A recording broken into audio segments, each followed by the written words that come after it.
Vamos a ver si de repente se logra proyectar en las pantallas, que apenas se pueda. Allí vamos a tener la herramienta. Perfecto, aquí la tenemos. Mi hermano, antes de comenzar con el tema, la verdad que me siento bastante feliz de estar con ustedes. Analizaba cada uno de ustedes cuando estaba ahí sentado, y cada uno de ustedes transmite de alguna u otra manera una valentía, un recuerdo, algo interesante desde que llegué a este país, ¿verdad? Estamos hablando de hace unos 7, 8 años atrás, ¿ok? Así que me siento feliz de compartir con ustedes. Sé que es una iglesia valiente.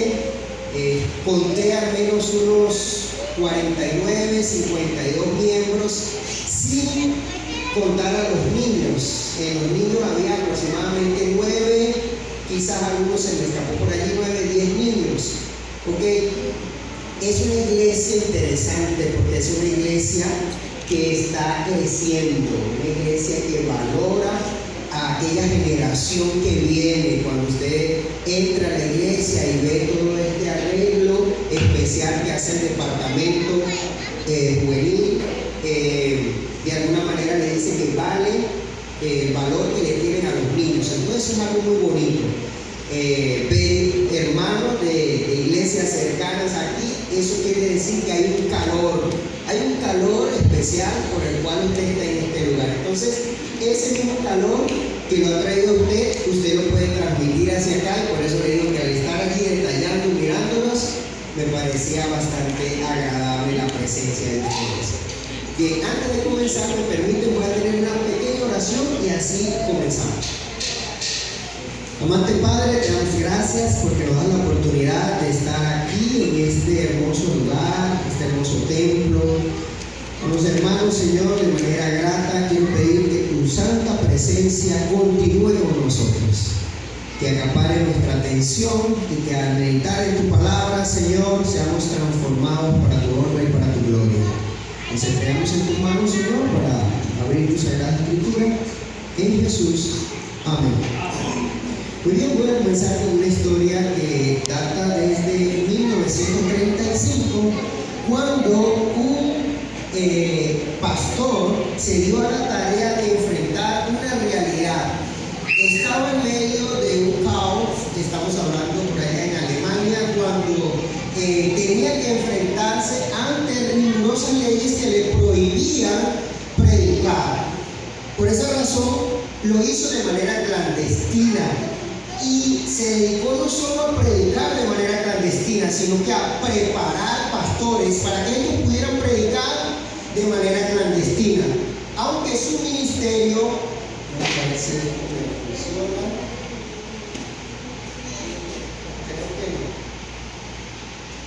creo que es para ti.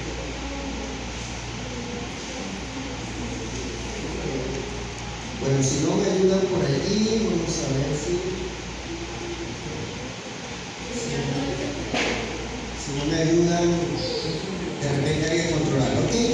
Allí vamos a ver que ese ministerio, pues aunque fue corto, tan solo 10 años, porque en 1945 perdió su vida por causa de este ministerio, ¿verdad? Aunque su convicción era importante porque tenía que ver con que la iglesia debía ser fiel a la palabra, incluso cuando eso significara persecución. Incluso en situaciones tan delicadas, tan difíciles, allí debía de conservar la fidelidad la iglesia. Aunque él murió, ¿verdad?, fue ejecutado en 1945, su legado permanece como símbolo de fidelidad, de teología en tiempos de crisis. Pero ¿qué podemos decir nosotros el día de hoy? ¿Qué podemos decir ante esta realidad en nuestros tiempos? Si me ayuda con la siguiente lámina. Hoy vivimos en una era digital donde las redes sociales moldean la opinión pública. Los algoritmos premian lo que entretiene, no lo que transforma. En este contexto, el llamado de Pablo a Timoteo, agarra relevancia en nuestro tiempo. Ya nos solucionaron el problema. Gracias. Ah, no está aquí. Ahí la tecnología no nos ayudaba. Ok, con esto podemos. Vamos para allá, por acá. No llega.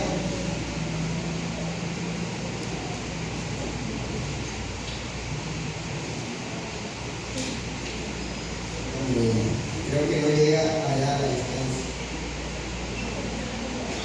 Ahí no sé si lo estoy cambiando yo. Ah, usted, listo.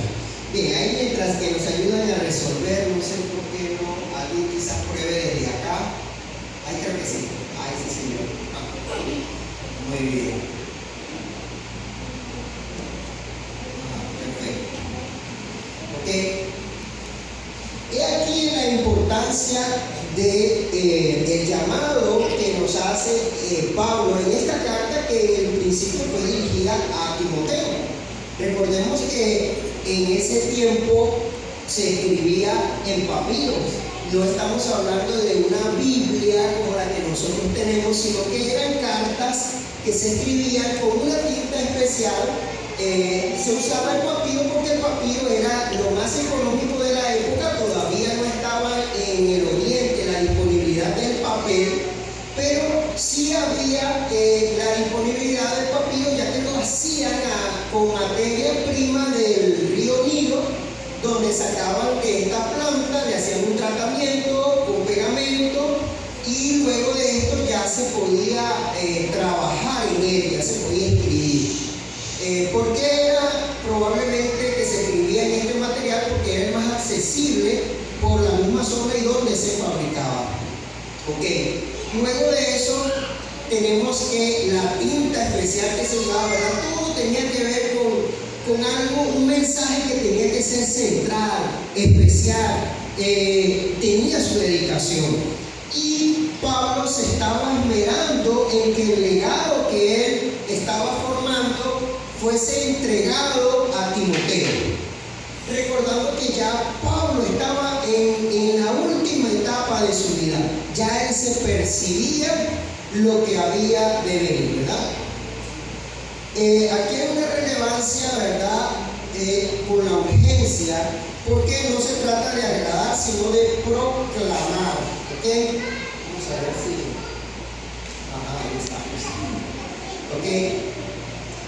Este pasaje no es solo una instrucción pastoral, es una exhortación. Es una exhortación que nos abarca, pero en aquel entonces fue dado para la iglesia, especialmente en tiempos donde la verdad es relativa y la fe se privatiza. O sea que había muchos intereses para dónde direccionar la fe. ¿Ok? En este contexto,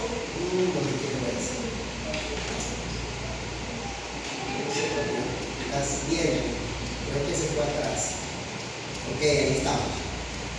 Pablo escribió esta carta desde una prisión. Sabemos que es la segunda vez que es encarcelado en Roma, ¿verdad? Probablemente se escribió en el año 66. Ok, vamos a ver esto. Ahí estamos, creo. Bueno, tenemos un pequeño detalle con la tecnología, pero sin embargo, ahí nos vamos a ir quemando. Ok, estamos en esa lámina, ¿ok? Durante el reinado de Nerón, y en este escenario no era fácil escribir porque tenía, primero, la situación en la cárcel no era como la situación de nuestro tiempo, para entender un poco, ¿verdad? Por ejemplo, tuve la oportunidad de ir hace 2 semanas a llevar estudios bíblicos a la cárcel, a una cárcel que está en Alajuela, y allí yo me quedaba mirando los presos o digamos los privados de libertad, que es lo que se debe utilizar, es lo correcto.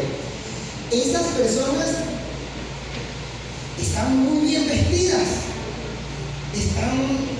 se ven bien alimentados, se ven muy bien. Yo me imagino que el presupuesto para que estas personas estén en esa condición debe ser algo muy bueno. Fuimos a compartir estudio bíblico y a compartir comida con ellos, pero su estado físico me hace ver que son muy bien tratados. Son muy bien tratados. En una oportunidad fui a la cárcel en Venezuela y hasta cierto sitio te cuidaban los guardias y después de ese sitio te decían: aquí queda responsabilidad suya. Y cuando yo empecé a caminar hacia donde estaba mi primo, no podía mirar, ya me habían dado instrucciones, no podía mirar a la gente, tenía que ir mirando hacia abajo. Y en ese caminar hacia donde uno va abajo, la vista, ¿verdad?, tiene cierto abarque, podía haber armamento dentro de la casa, podía haber, no estamos hablando de arma blanca, o sea, un cuchillo preciso, cargado como llavero, era normal, dentro de la cárcel. Pero ahora más adentro podía haber incluso armamento de fuego, o sea, armas. Y yo tenía que concentrarme en hablar con mi primo, no quedarme mirando así como que, wow, ¿y este qué es? O qué sé yo, y nada, porque si no iba a meter el problema a mi primo cuando yo saliera de allí. O sea que no había control dentro de esa cárcel, no había control. Hasta cierto punto los guardias tenían un control, dentro de ese espacio no había control. O sea, estoy comparando los tres escenarios que he visto en la cárcel. En este caso, estamos hablando de Roma, en un lugar donde probablemente había humedad, donde estaba solo Pablo, aunque quizás tenía cierto privilegio porque tenía la oportunidad de escribir en un papiro que no era tan fácil, o sea, era fácil en el entonces, pero no todo el mundo podía escribir, una persona culta. ¿Okay? Estamos hablando de ese escenario del año aproximadamente 66. ¿Okay? Entonces, esta carta, ¿verdad?, refleja una conciencia clara de su muerte inminente. ¿Okay? Desde el punto de vista funcional, apremia, delega con claridad lo que parece ser un manual, para el liderazgo, sí, un manual para el liderazgo continuo, en víspera de que ya él sabía que le tocaba la muerte. Él sabía que le tocaba, que no iba a poder durar mucho más y debía dejarle todo por escrito a Timoteo. He tenido la oportunidad de delegar en mi vida, tengo ya 42 años, acabo de cumplir 42, y delegar implica tomar consideraciones, especificar, enfatizar, detectar qué es lo más importante, cuál es el propósito. Esto es delegar. Cuando usted delega, en la oportunidad que usted ha tenido de delegar, usted tiene que tener detalles especiales para que la orden o lo que usted quiere que se ejecute pueda dar un buen resultado, pueda darse como usted quiere. Bueno, en este caso él necesitaba que Timoteo entendiera bajo qué escenario tenía que liderar. Un escenario que no era nada fácil. Iba a tener competencia de maestros, personas que iban a decir diferentes temas, y no solo eso, sino que también iba a tener un escenario donde habían personas con comezón de oír cosas nuevas, personas que iban a oír lo que le interesa oír. A veces usted habla con alguien y esa persona le dice: oye, pero tú no me habías dicho eso. Y usted le dice: sí te lo había dicho cuando te conté aquello y esto y lo otro, te lo dije. No, yo no me acuerdo. ¿Sabe por qué no se acuerda? Porque las personas oímos lo que nos interesa. Usted puede oír a alguien bla, bla, bla, bla, bla, bla, bla, y usted agarra lo que le interesa.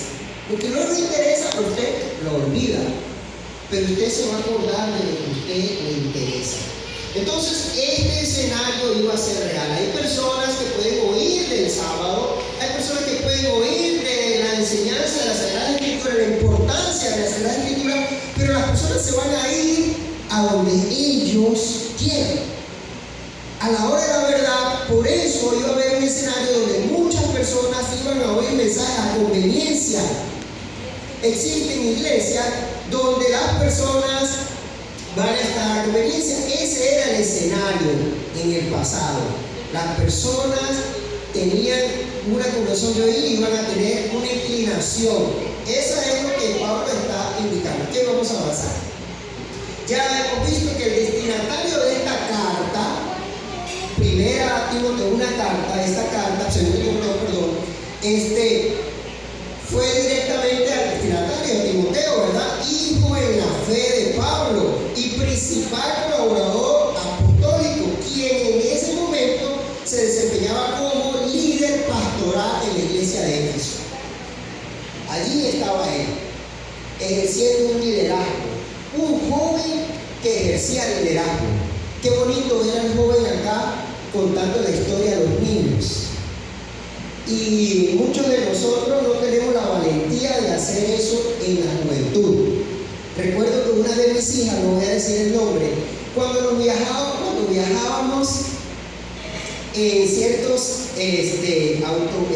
vehículos en zona montañosa, ella tendía a empezar a cantar coros de la iglesia.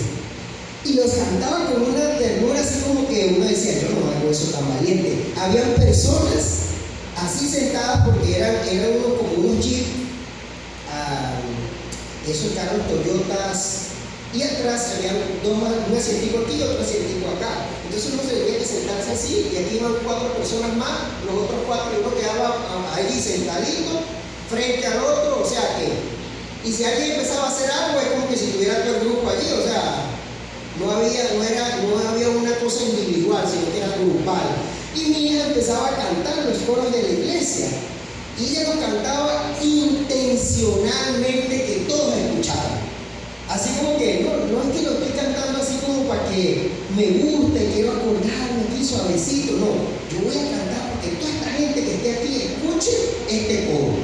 Y uno la tocaba y le decía así cositas. Y ella seguía cantando con más energía, así como que esta es mi obra de teatro, así que yo soy el protagonista y lo voy a hacer bien. Hermanos, era importante esa práctica. Era importante esa práctica desde su niñez. ¿Por qué? Porque nosotros necesitamos practicar para pulir ciertas cosas. Timoteo tenía que practicar desde su juventud. Y practicar es errar. La persona que practica y practica erra, va a errar, va a cometer errores. Usted tiene un blanco, eso es el pecado. Usted tiene allí la cosita en círculo y tiene sus dados o sus flechitas y las va a tirar. En la primera usted tiene que dar en el punto en donde es exacto. A veces que le pasa a uno, a veces uno tira una basura así como que si lo hubiese grabado no me sale como me salió y cae exacto. A veces no sé si a usted le ha pasado, tira algo y wow, si hubiese estado grabando para que me vieran en la primera no sale. Pero generalmente usted empieza a errar, empieza a practicar. Una persona que es ciclista no va a ir de una vez a una carrera sin practicar y no le va a dar un calambre ni nada de esas cosas. Tiene que errar, tiene que practicar, tiene que caerse. Así es. Las personas que van a ejercer liderazgo tienen que practicar. Y en la práctica hay valentía. ¿Por qué hay valentía? Porque lo va a hacer mal. Lo va a hacer mal. Al principio usted va a errar en el blanco. Usted está en círculo ahí, se la pedalea. Y luego da acá. Y luego va en el centro. Y luego va agarrando hasta que en el punto usted agarra y le pasa eso hasta con una venda. Si quiere le ponen una venda. Y usted viene allá en el centro. Pero ¿cuántas veces no tuvo que practicar para que eso se diera? Muchos de nosotros tenemos que hacerlo así. Pablo Pablo sabía la importancia de este liderazgo. ¿Okay? Vamos a ver entonces parte del contexto. Había persecución, falsedad doctrinal, crisis de identidad por su carácter pastoral y testamentario. La misiva está dirigida en forma mediata a los líderes del presbiterio, los obispos, y por exhortación a toda la iglesia cristiana. O sea que no solo iba a influir en Timoteo, sino en las generaciones siguientes. Entre el año 66 y el año 67, ¿verdad?, durante la segunda y la última encarcelación de Pablo, ya sabemos que allí fue donde se escribió, meses previos a su martirio bajo el emperador Nerón, allí está el escenario, el ambiente es de opresión política tras un incendio que había ocurrido en Roma en el año 64. Así que había una sed de venganza contra el cristianismo de parte de los romanos. Pablo escribe desde esta celda, ¿verdad?, enfrentando condiciones de soledad, privación e inminencia de la muerte, como queda reflejado en la expresión del capítulo 4: el tiempo de mi partida está cercano. Ahí lo vemos en el 4:6. ¿Okay?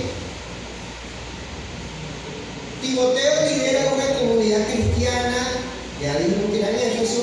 Estas tensiones internas y amenazas de corrupción doctrinal que en Éfeso era común, era una ciudad multifacética y centrada en las redes misioneras paulinas. Pablo se había encargado de llevar este mensaje a estas iglesias y de que este evangelio fuese creciendo.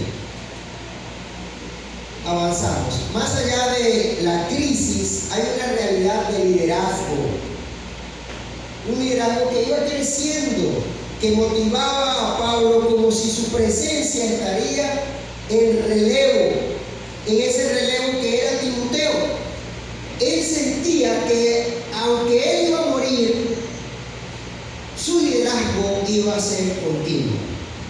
Qué bonito es cuando nosotros vemos en la generación que viene un buen relevo. Esta iglesia se preocupa porque haya relevo en la generación que viene. En ese entonces, Pablo sabía que era necesario dar indicaciones correctas para que este liderazgo mantuviera vivo a pesar de que él presencialmente no iba a estar. ¿Ok? Era necesaria entonces una madurez espiritual. El cumplimiento de tal ministerio apenas estaba en pleno apogeo, pero para poder enfrentar a la generación siguiente se debía establecer bases en la sana doctrina, aquella que se fundara en lo que Jesús había practicado. Estamos hablando de la misma importancia de guardar el sábado, la misma importancia de cuidarse, de no comer cosas contaminadas, inmundas, el mismo cuidado que tuvo Jesús, porque Jesús era judío. Y como Jesús era judío, Jesús practicaba lo que estaba escrito en la ley, en el Antiguo Testamento. Todavía esta carta no iba a ser parte del canon bíblico. Era simplemente una carta de liderazgo, de recomendación a un joven líder de parte de alguien que iba a morir, que ya sabía que iba a morir, que iba a ser su última carta, que necesitaba que se entendiera muy bien lo que iba a estar ahí escrito. ¿Ok?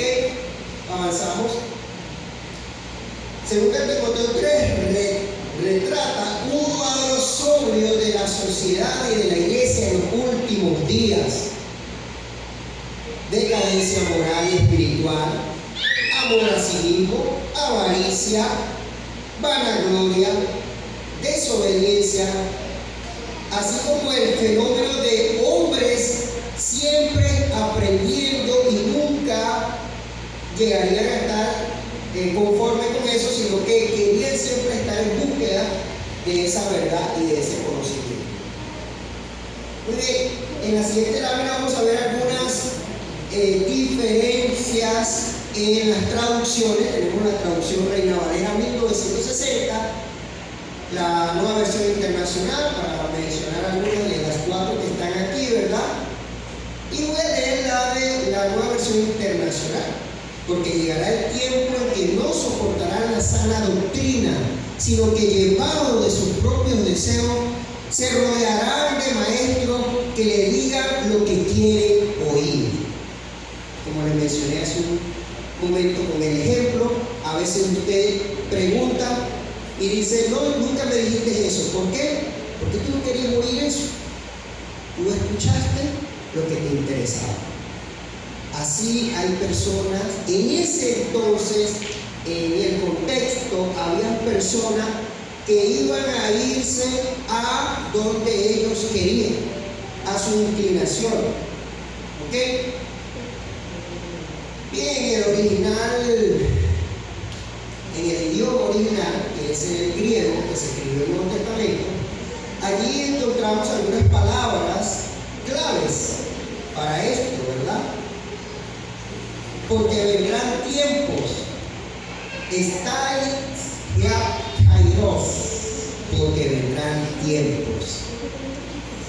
Estáis será, está hablando de un futuro, de un liderazgo que debía mantenerse.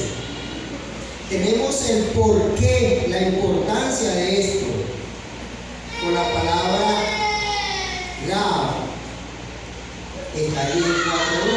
Y tenemos kairos, tiempo oportuno, una estación, un momento. Era especial, era necesario que hubiera esta información.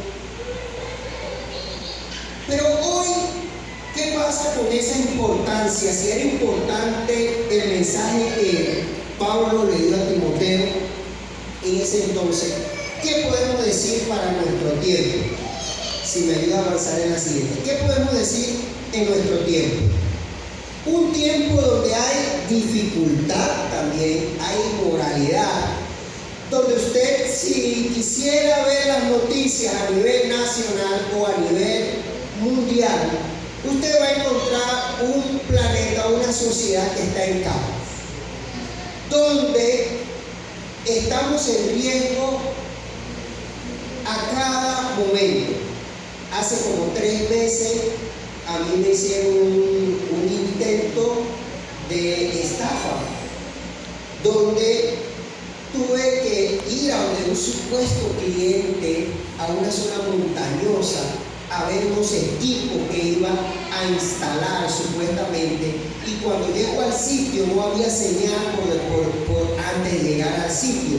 Cuando llego al sitio, solo en ese espacio donde el güey me estaba indicando había señal. Y cuando yo contesto, me habla una persona con un tono mexicano y me dice que estoy a cargo de la seguridad de ese lugar, porque yo llegué a ese lugar sin tener permiso adecuado y que debía estar dispuesto a colaborar con ellos. Se llamaban unos, no era cartel de no sé qué. Y decía, y yo, ajá, está bien, bueno, ok, ¿por qué? Vuelve a llamarme, y yo, ay, Dios mío, otra vez. Me llama el supuesto cliente y me dice, disculpe amigo, tiene que colaborar porque ellos son la seguridad de nosotros. Lo que pasa es que yo no pasé los datos correspondientes. Ahora tienes que regirte por lo que ellos indiquen, tienes que colaborar con ellos, porque si no, nos metes en problemas, me metes en problemas a mí. Y yo, todavía está bien, me la creí. Y dije, bueno, está bien, atiende. Ok, sí, ya me comentaron. Bueno, ¿y por qué no quieres colaborar? Si estamos tocando, ya pasaste a otro nivel.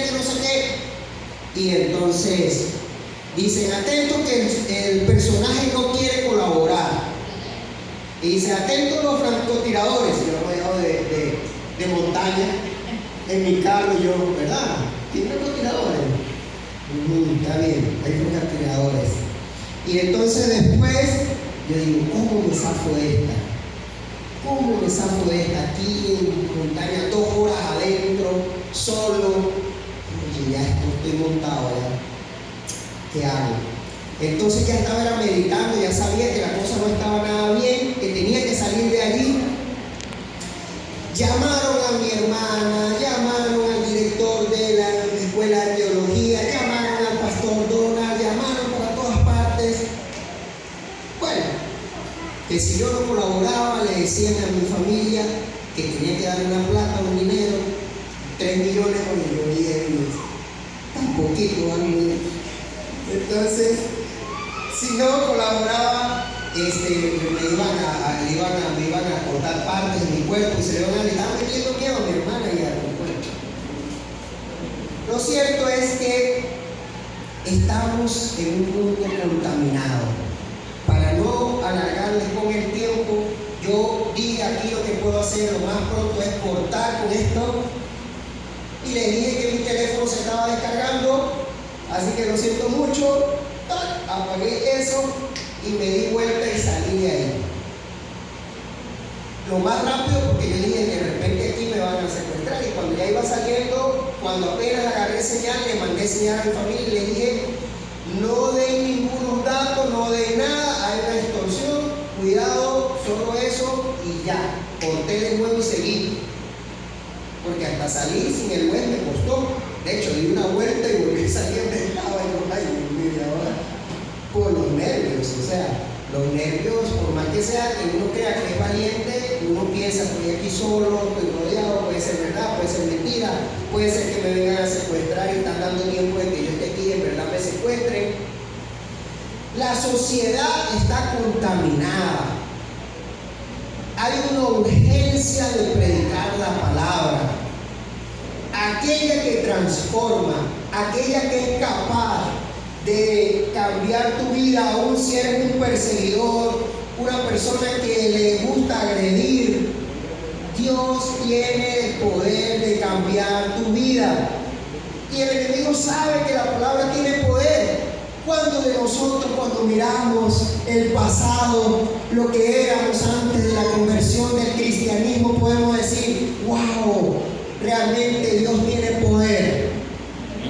En mi vida, yo no nací en el cristianismo, o nací en un cristianismo, digamos así, no completo, porque era monaguillo, porque no sabía ni qué era orar, hablar con Dios, porque no sabía ni siquiera qué era estudiar la Biblia a profundidad, aunque estudiaba el catecismo, porque los mandamientos no estaban acorde a lo que dice la palabra, sino otros, pero estaba a medias.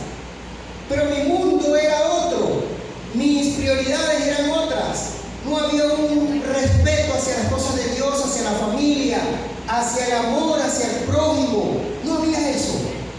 Pero el Espíritu Santo tuvo la oportunidad de tocar mi corazón y de cambiar esa realidad. Y sé que en tu vida es así. ¿Cuántas personas están esperando ese toque especial para cambiar sus vidas? El mundo está en urgencia. Una persona que esté con una mentalidad contaminada puede ser cambiada para bien. ¿Cuántas personas no se van a salvar de una extorsión, o de un asesinato, o de un femicidio, por la palabra de Dios? Porque sean alcanzadas por el poder del Espíritu Santo. Es en nuestro tiempo donde el Señor nos hace un llamado especial. Así como Pablo se lo hizo a Timoteo, así como él le dijo en esa carta, yo te encarezco, yo quiero que tú tengas el cuidado de llevar este mensaje correctamente, que te enfrentes con valentía ante la sociedad que viene, que mantengas fiel a este principio.